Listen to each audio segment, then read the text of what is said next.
All right. Create a breakthrough goal. This is a thing you want to do where you create a goal that's going to quantum leap your career. So something that if you wrote a best-selling book, that would be a quantum leap goal. Had your own radio show, that would be a quantum leap goal. Opened up China as a market, that would be a quantum leap goal.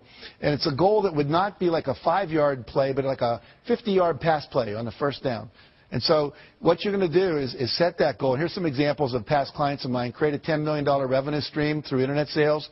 Create my own 30-minute talk show.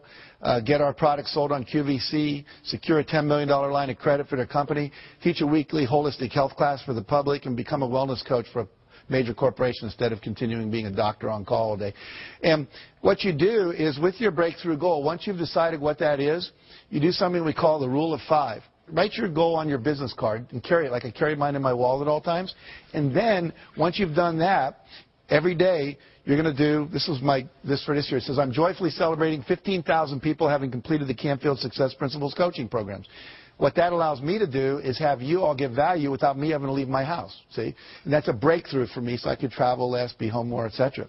And with the breakthrough goal, we say the rule of 5. That means every day you do 5 specific concrete actions to move that goal forward. You're not going to do that in all 7 arenas of your life. It's just